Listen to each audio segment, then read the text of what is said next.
Today, we will have a slightly different format as I will be speaking to an industry professional who provides virtual CISO services.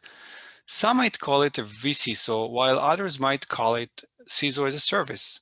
In any case, I feel that talking to vCISOs can shed some light and touch on slightly different topics that might be of relevance to smaller organizations and startup companies. I hope you enjoy this episode. So welcome everybody. This is actually my first podcast in another series that I just started recording. This series specifically talks about vCISOs as opposed to full-time CISOs. And we have here Dominic Vogel. He'll tell a bit about himself and his past, interests, and future, hopefully. And yeah, let's try to keep this a lively conversation, Dominic. Thank you so much for having me. I'm really looking forward to the convo. My pleasure. Yeah. So do you want to know a little bit about me? Yeah, if you could tell a bit about yourself. Sure. Yeah, that would be. Well, I mean, so I'm based in Vancouver, Canada, and I've been in the cybersecurity for close to 15 years now. First 10 years of my career was in the corporate world. I spent a lot of time in the credit union system here in the Vancouver area. It was 5 years ago where I decided to follow my entrepreneurial spirit and form CyberSC.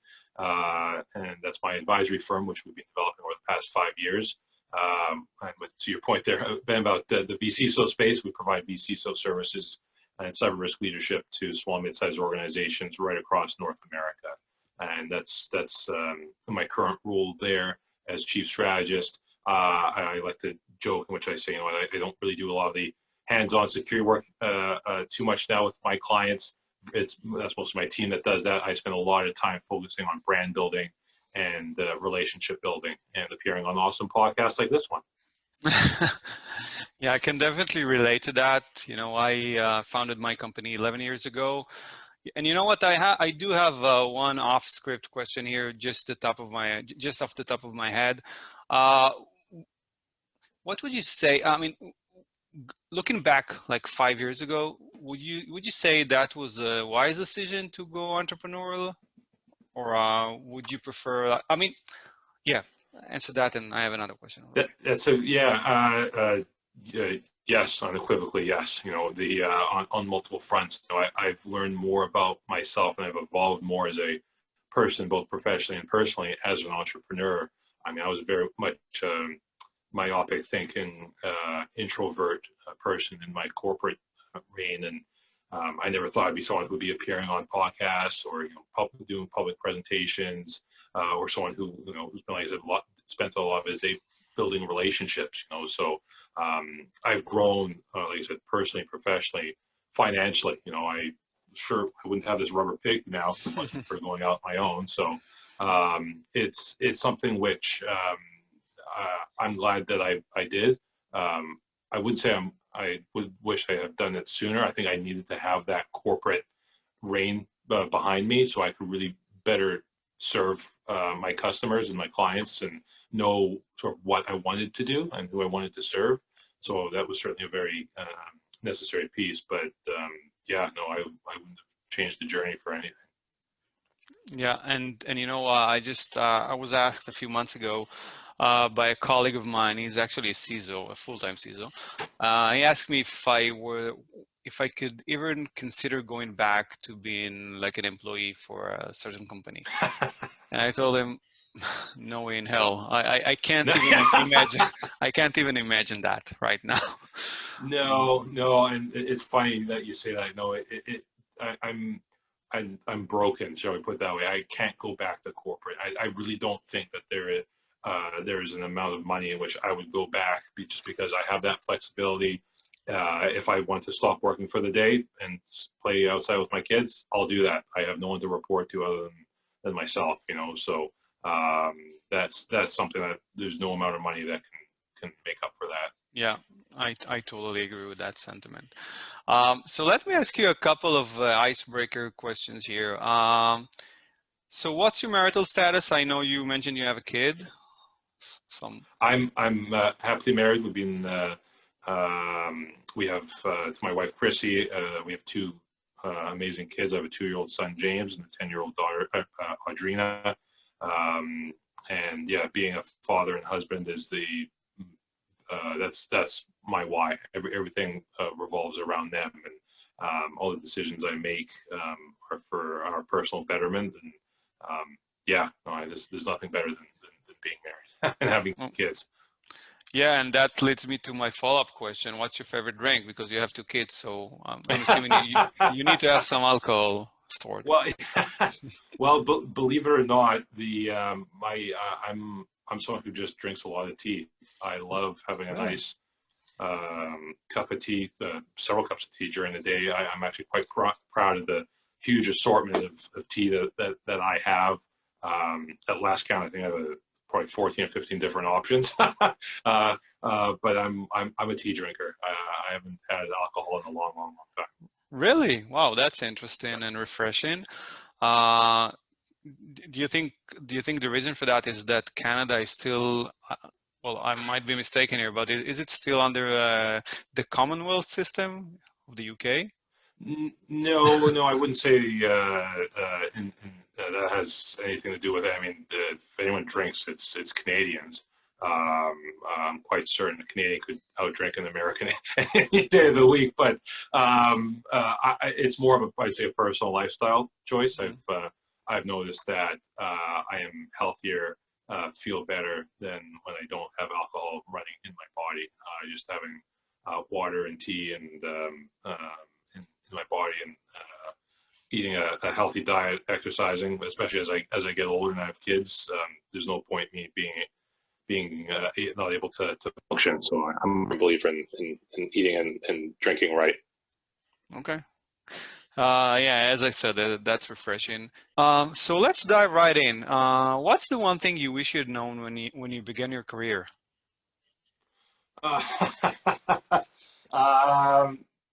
I'm going to say that the one thing that I wish someone had told me was to invest in networking early on in your career. And I don't mean infrastructure networking. I mean actually networking with people, developing a network of trusted colleagues and peers. That is something I didn't do until well into my career, probably 10 years in. And I wish I had done that sooner, because there's so much that you can learn from them, both professionally and personally. And they strengthen you in so many ways. So that's something I wish I had known earlier in my career. And I'm so happy that you said that. You know, this is one of the lessons I'm trying to give out to my kids, and I actually said the exact same thing to my son probably a month ago. I told him, look, the value of network is, I mean, you can't really understand how valuable it is, and the circles that you're in, you know, and if I'd known that as well, like probably 20 years ago, I'm sure I would be much more successful these days. Yeah. But yeah, I echo those sentiments, my friend. totally agree. What would you consider your biggest failure was, and what did you learn from it? Yeah, and I'd say that this would be, I would say it was a failure in terms of not just being a myopic thinker. So in my corporate career, I was just focused on all things security, you know, and I didn't invest in often referred to as soft skills. I'll refer to as foundational skills. But again, the ability to be able to communicate to non-technical people, to the business, to the C-suite about cybersecurity, do it in terms of risk, in terms of a language that will resonate with them. I was someone who just saw security as as being something which, this has to be done. It's absolute. You don't see it this way, you're an idiot. I just took things far too personally, and that to me was the biggest failure, was that I didn't evolve and develop strong communication and personal skills to be able to be, a great communicator, both written and verbally, to be a collaborator, to be able to be a skilled communicator, like I said, to non-technical audiences. Those were colossal failures in my professional career, for sure. Yeah, and I can echo that sentiment. And actually, when speaking to other full-time CISOs, I heard like similar answers, again, I'm talking about successful CISOs. So definitely, like, you have to develop soft skills. You have to know how to talk with people. You need to be able to. I think, and I'm stating my opinion right now, right? You have to be able to prioritize whatever it is that you're asking and communicate with the business and not against the business. So Exactly. yeah, definitely. Uh, what would you say you would have done differently looking back on your career?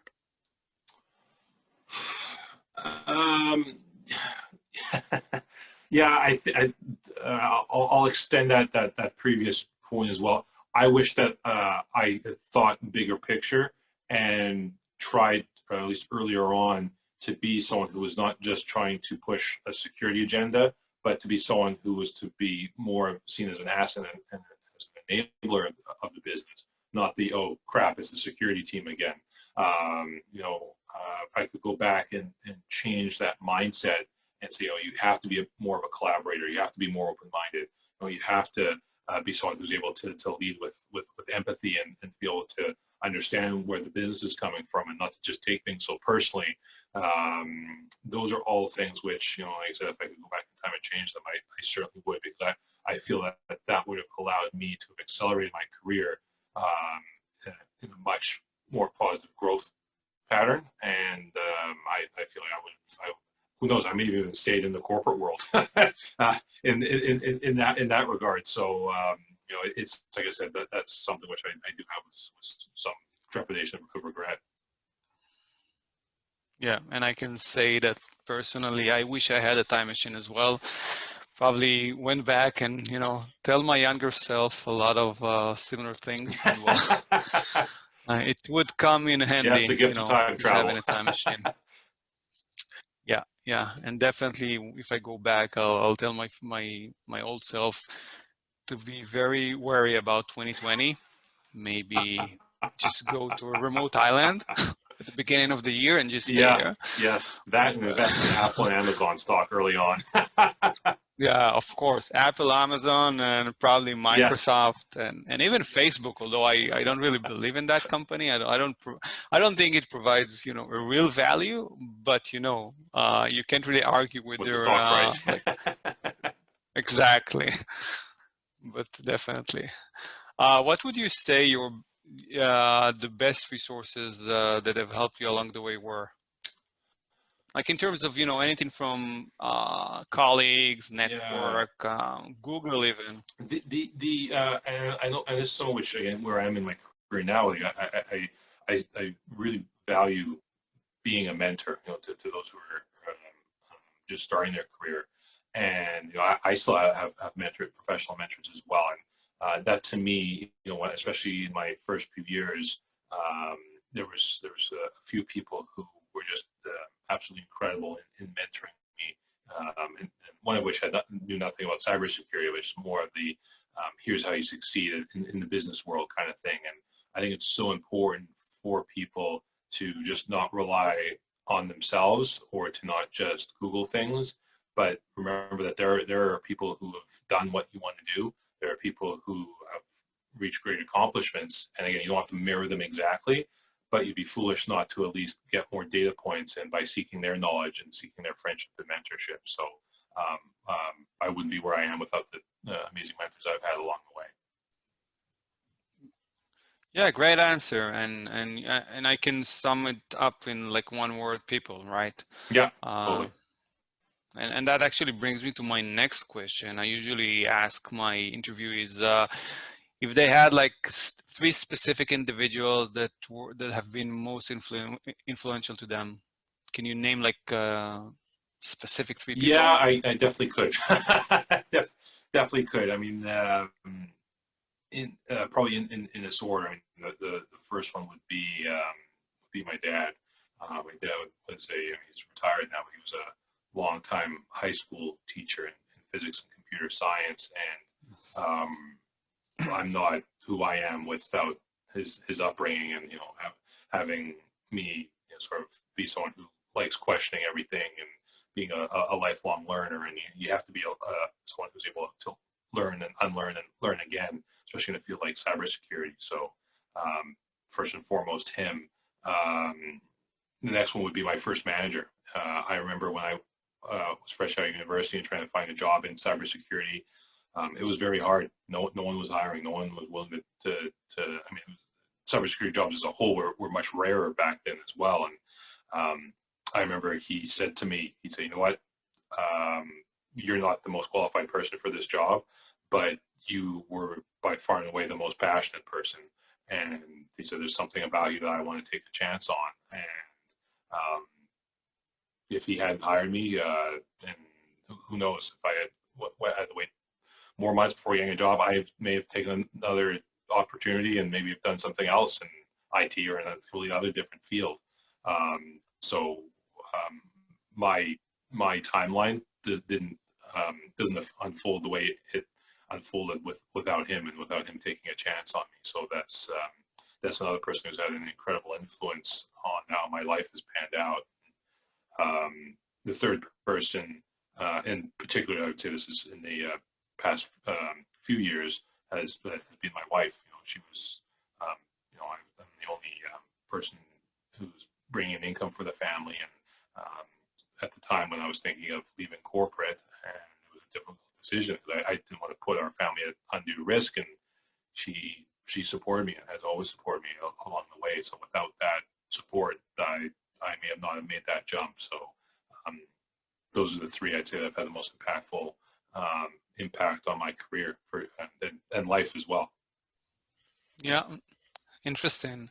And, you know, I had similar experiences specifically with my wife as well, because when I founded the company, that was like a long shot back then. And I just came to an understanding that if I'm not doing it back then, I will probably won't do it anymore, because I was probably 32. We were just about to get married, and we knew that kids will come at some point after that. And I just realized that if I'm not gonna take the leap back then, it's going to be so much harder after that. Yeah. But again, as you said, I was the sole provider back then as well. So yeah, I think the support of your spouse is very, very important here. Okay, thank you for sharing that. What's the one common myth about your profession or field that you want to debunk? Oh, goodness. I'm going to come from the myth point of view from what we see with a lot of our prospects, in which the one most common myth we hear is, we have an IT service provider. We're not worried about cybersecurity because if something happens, it's on them, not on us. Or a close cousin of that is, we have cyber insurance. We don't need to worry about cybersecurity. Those are the two myths that drive me up the wall, and I would say are the most significant roadblocks that we face in terms of the potential, in terms of the prospects that we come across in the SMB and the small mid-sized business space. And again, those myths drive me crazy for hopefully obvious reasons. One was cyber insurance, is that again, cyber insurance is a tool of risk management. It's not a get out of jail free card. It's risk transfer, actually, right? Yeah, well, exactly. And again, basic principles of risk management. Again, you do what you can to reduce and manage the inherent risk down to levels as far as you can go, and whatever that residual risk is, then you can then insure against either that residual transfer risk. or Exactly.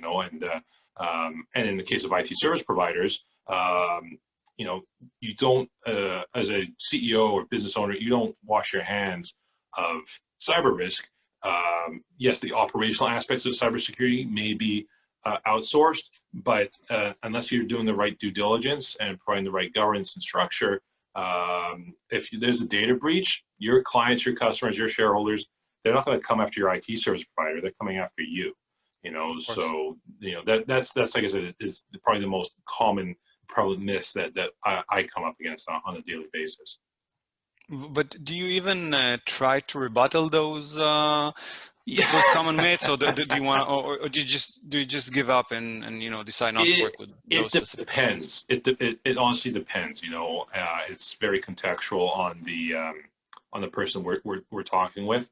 If the person that we're talking with is coming from a good place, and there's an air of humility there in which that's their perception, and we're able to educate them and inform them. Those end up, I'm a firm believer that the best clients that we've had are people that we're able to convert. You know, the strongest believers are often converted. So Yep. I wouldn't say that we don't always try, but if it's obvious that there's an air of arrogance to that, or know-it-allism, I don't bother trying. I just say, well, have a good life, good luck. Yeah, I agree with that approach. And that brings me to my next question, and I think you touched on that. What market do you operate in? I know you mentioned the SMB space, but if you want to give a bit more about that. Yeah, absolutely. So we serve small, mid-sized organizations, and again, by that, our smallest client is, I believe, 15 employees. Our largest is around 800. The average size is generally around 200, 250 or so. So again, it's a full gamut in terms of employee size. In terms of sectors, at least cybersecurity has come to the way now with the digital economy, and right now during COVID, very virtualized workforce, that it's very sector agnostic. So we work with small, even in the public sector, smaller municipalities, smaller cities and towns, and private sector. There's law firms, accounting firms, tech firms, manufacturing firms, private education institutions. So it covers quite a wide swatch of things. But I love working with small and mid-sized organizations. They're the lifeblood of the economy. Yeah, definitely. I think they make up around 80% of the economy in most countries. But would you say that the main driver for them to be working with you is it compliance, or is it just cybersecurity concerns or internal decisions? Yeah. It's definitely reactive. Let's put it that way. They're not being very rarely are they coming to us proactively wanting to improve their cybersecurity capabilities. But there's generally two main buckets or two main reasons in that reactive fashion. So the first is the company or the organization has been nailed by ransomware or nailed by a major data breach, and they've now emerged from the ashes, and they're saying, we do not want this to happen again. Please help us make sure that we at least reduce the risk and reduce the likelihood of this happening again. So that is, I'm going to say, for every 10 prospects that reach out to us, I'm going to say probably 6 or 7 of them are for that specific reason why they're reaching out. The other, the remaining 3 to 4 out of that 10 that are reaching out to us, it's still very reactive, but they tend to be business organizations. So these are small or mid-sized organizations that sell a product or a service to into the enterprise space. They're serving larger organizations and enterprise organizations. And because enterprise organizations are clamping down on vendor risk management, clamping down on supply chain risk, they are now demanding that their suppliers and vendors are providing them with very clear proof in terms of how cybersecurity is being handled at those organizations. And we've had prospects reach out to us saying, please help us. We have one of our single biggest customer, which makes up like 60% of our annual revenue. They're now asking for proof that we have a cybersecurity program in place. We've told them that we've been doing this for years, but actually we haven't. We've been lying all this time. I kid you not, this has happened on more than one occasion. And I said, please help us. We can't afford to lose this client or lose this contract. So that one's very interesting because that one has a very clear business reason. It's tied to, was very clearly tied to revenue, in which if they're at the risk of losing like a $10 million contract, well, now it becomes suddenly easier to open up the checkbook when it comes to investing in cybersecurity. Yeah, of course, and I can relate to that as well. I think the majority of my customers, the main driver for putting anything in place around cybersecurity and compliance is usually either a regulation or a new law that came to be, or contractual obligations. And I think you see that mostly in the B2B space, as you just mentioned. Whereas, B2C is, it's more fluid. I think if you, if you just like I don't know, like More if you process credit card information, so you would need to comply with PCI DSS, obviously. Yeah, yeah. But yeah, for the main part, like B2B, that's where you see the compliance needs, and as you say, the supply chain requirements. Exactly. Yeah. And you know that, and I know you touched on that, but like my next question is, what are the common challenges you see your customers are faced with? And I know you mentioned the ransomware, but did you if you wanna elaborate on that? Yeah. So on the whole, I'd say that the main issues they're grappling with are just a lack of maturity around cybersecurity. The vast majority of the prospects that we come across, and organizations that become our clients, have historically not invested in cybersecurity. They may have, some antivirus or their IT service providers put in a firewall, but by and far, from a technology perspective, from a people perspective, and from a policy and process perspective, it's very immature. So I'd say that the sort of the greatest challenges there are how do we sort of intertwine this with that broader digital transformation movement that many of them are either embarking on or are currently embarking on, to really make sure that security gets modernized as part of that process. So I'd say that biggest challenge is just trying to really help prioritize them without overwhelming them, because often, like I said, often the case, there is a lot of stuff that needs to be done, and it's like, how do we just start at least maturing things without it being overwhelming? Again, especially during COVID, when budgets are extremely thin and such for most SMBs. So I'd say that's that biggest challenge, is where do we have that risk prioritization in terms of how do we move the needle forward when it comes to their cybersecurity maturity? Yeah, I think that's a very common challenge that I was facing with as well. So as a part of your offering, your virtual CISO, and obviously there are some conflict of interest concerns there. So I'm assuming you're engaging on a daily basis with other vendors as well to provide other services that might be complementary to yours. So how would you define your relationship with other vendors, and what's your advice to play well together?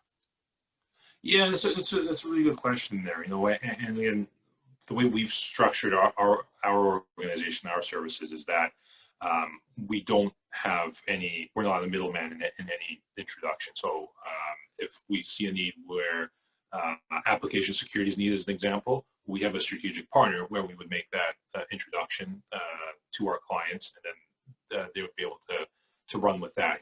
I'm not someone who was wanting to structure our company in a way in which we're just trying to swipe cream off the top for all sorts of deals, because that gets really confusing and that introduces bias, in my opinion. So same thing which on the technology side, we have positioned ourselves as being advisors and impartial advisors. So we're going to focus more on capability gaps rather than, you're missing, technology X, and as a result of technology X, you need to buy vendor Y, kind of thing. So yes, we have our favorites. Yes, we have our preferred ones.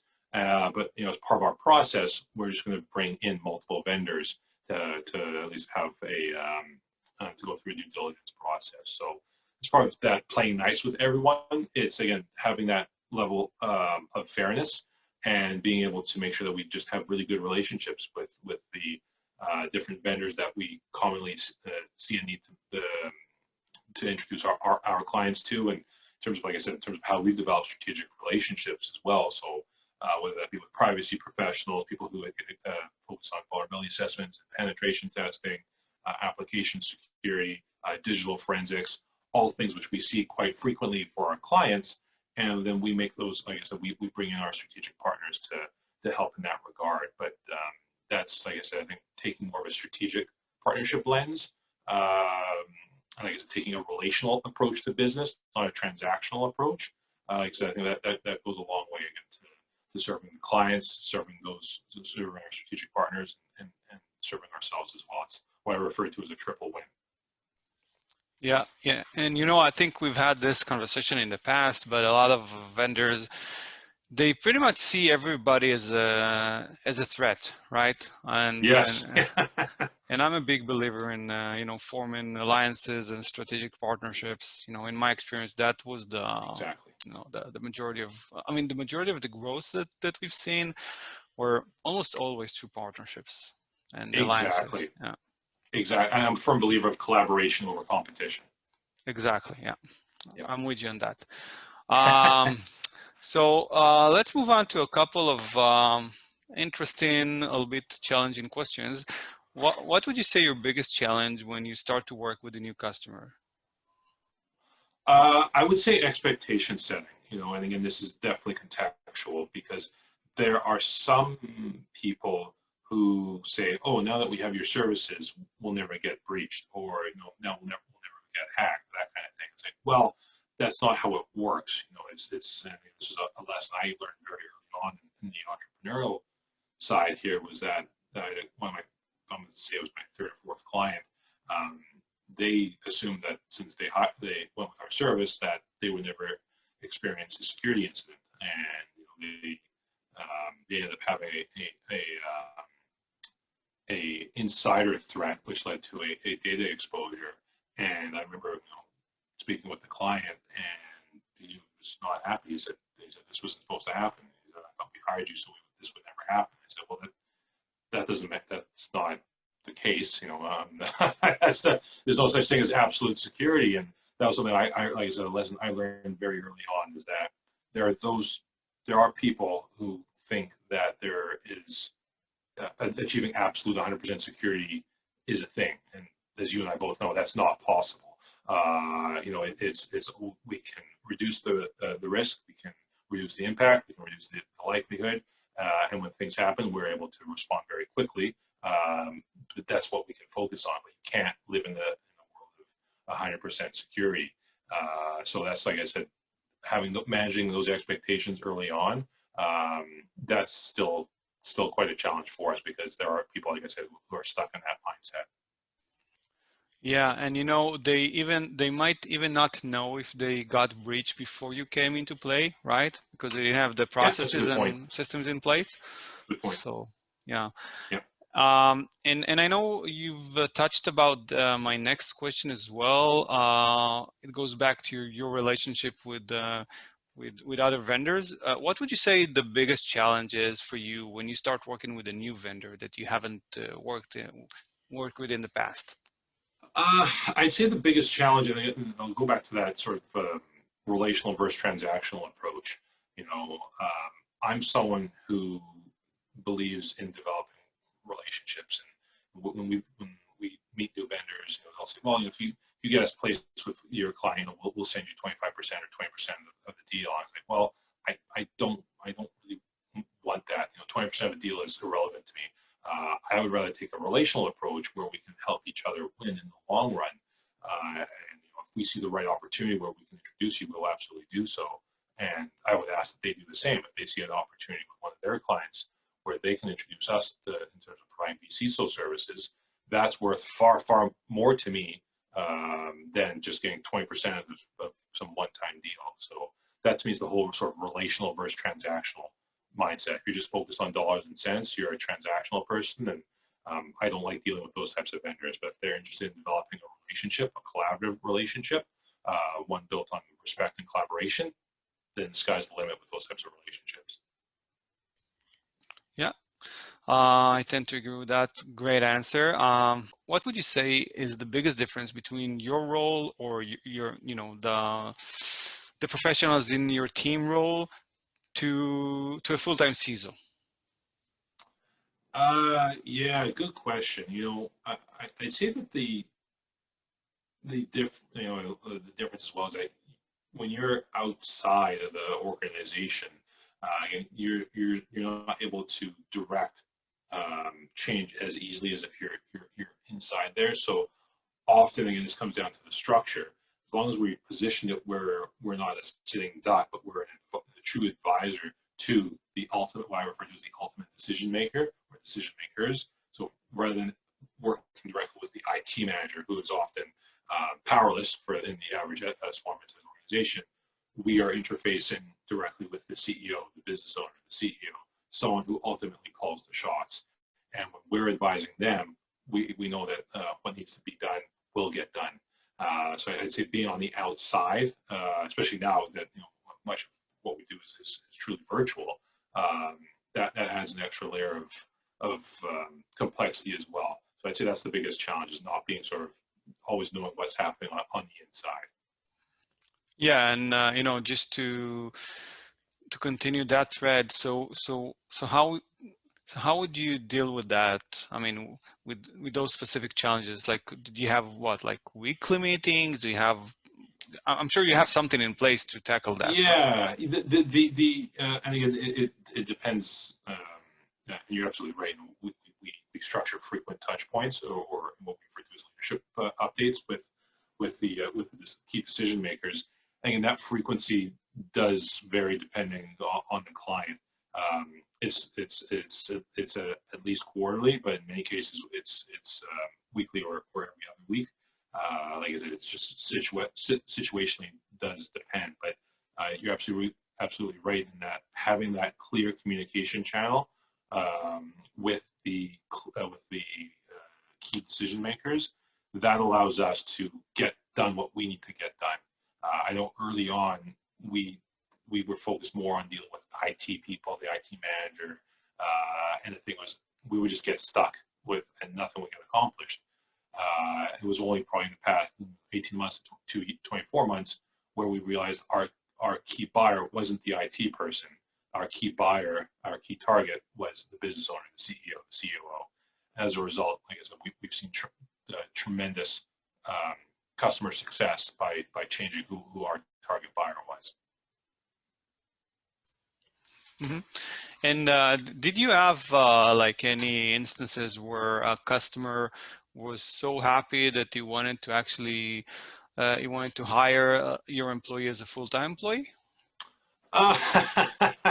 No, that's never happened. There was the closest I would say that's happened, and this would go back to probably year two. And this was actually my second client. This is when it was just still me just doing the majority of the work. But I had a client that's based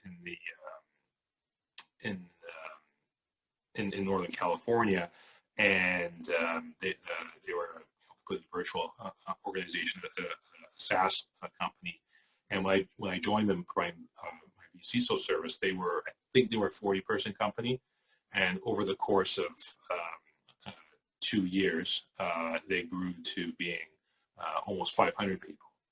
And just the way they were positioned and the fact that they were dealing with Fortune 500 companies and the growth that they were on, I said, you know what, I think, you're at this spot now because they're a tech company.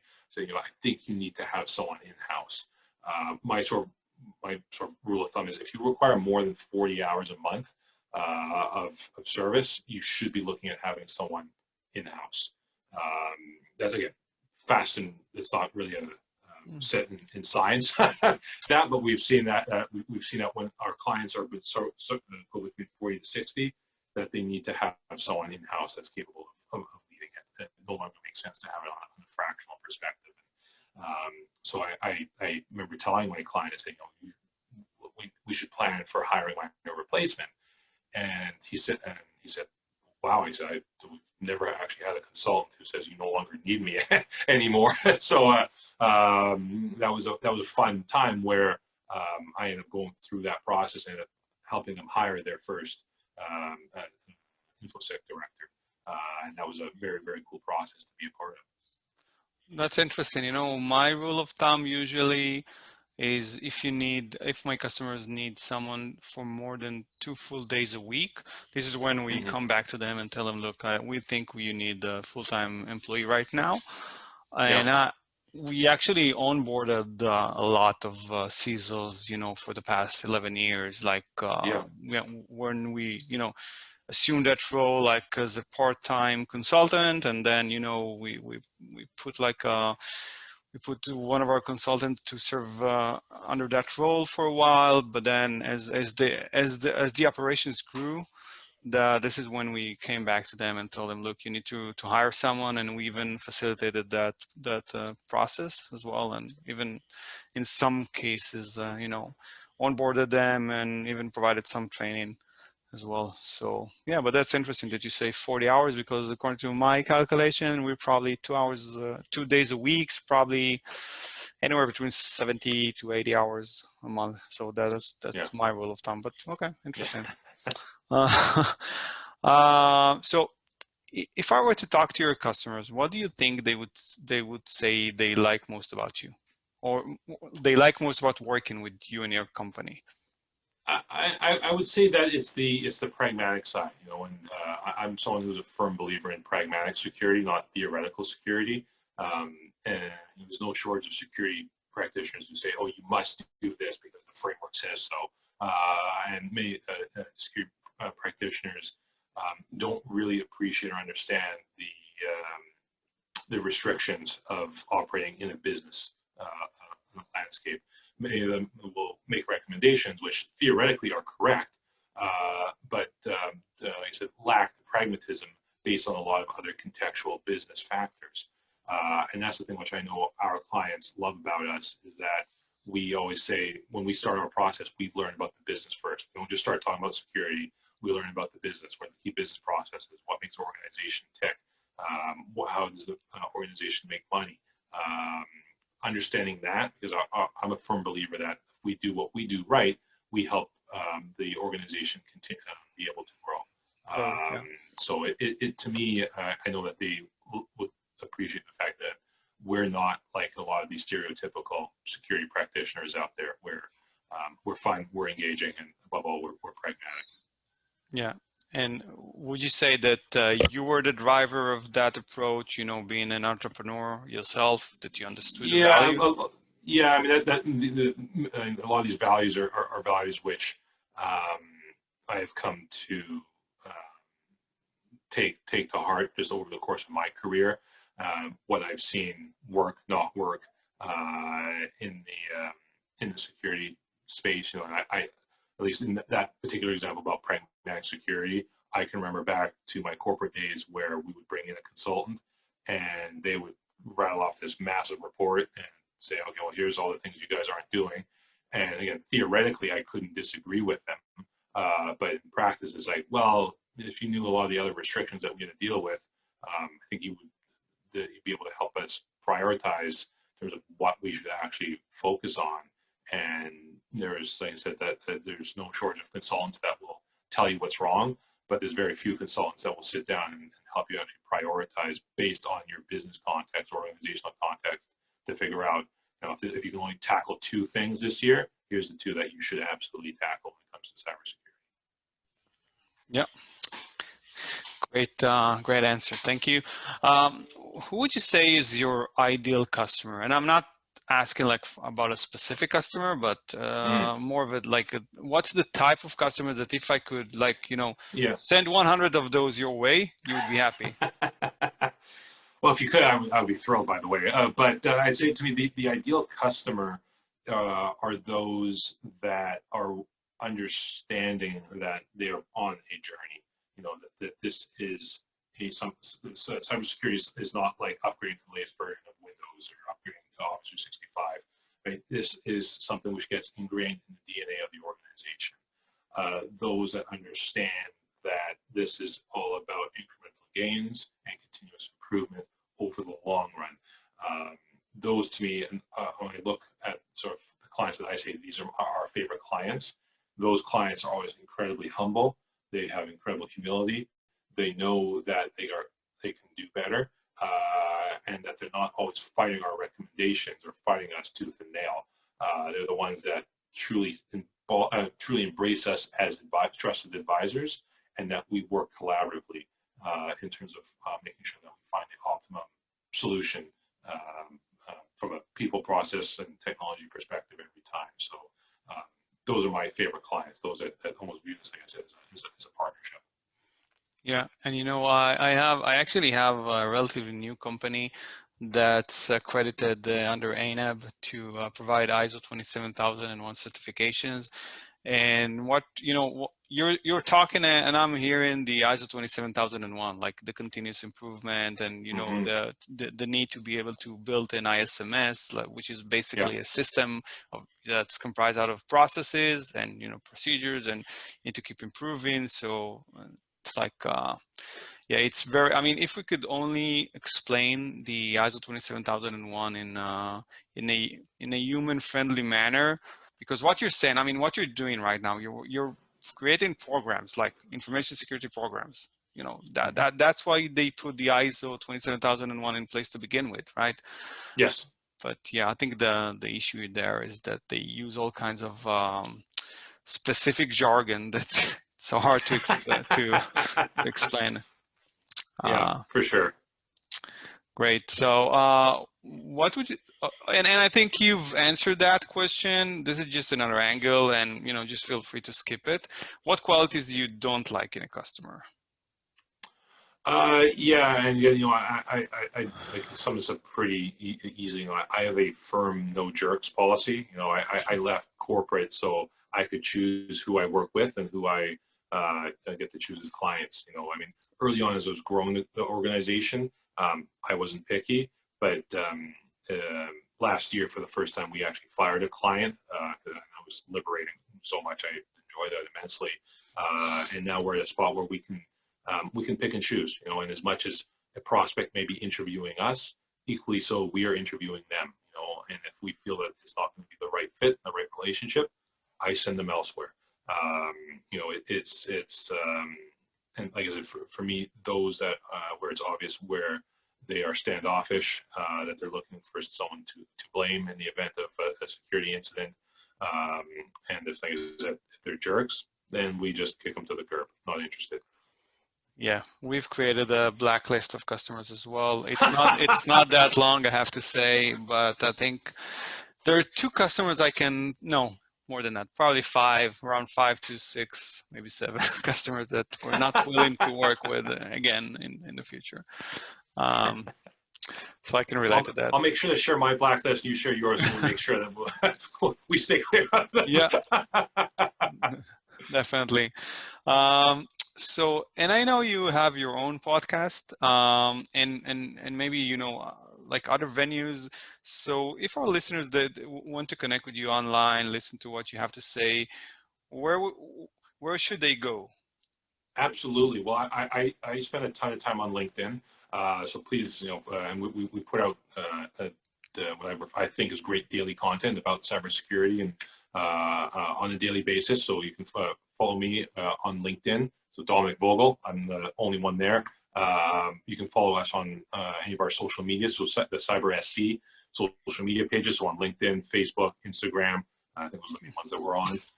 Or if you want to check out our podcast, and I'm, by the way, looking forward to having you on there very, very soon. But check out the Cybersecurity Matters podcast with myself and my co-host.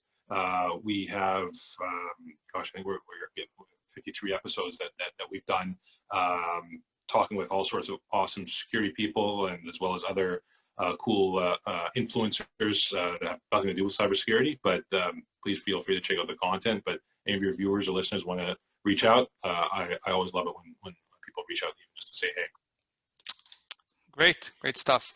And this will be available as part of the transcript of this episode as well. And just like a final bonus question I always like to ask, if you had unlimited funds, what would you do with your life? Good question. Well, especially during COVID right now, I think you were alluding to this earlier. I'd buy a nice remote Pacific island somewhere where my family and I could just ride out this storm. And that's what I would do if I had unlimited funds. Yeah, that's an excellent answer. It's probably been one of my dreams since probably the first James Bond movie I've watched as a kid, right? Like the first one, probably. Yes. I think it was Dr. Yes. No. Yeah. Yeah, that's right. Yeah. You just need to have all those silos and the opening volcanoes and all the submarines and all the gadgets, and you can have that if you have unlimited funds. Exactly. Yeah, I love that. Yeah.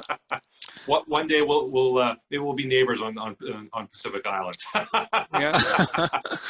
I would definitely like that.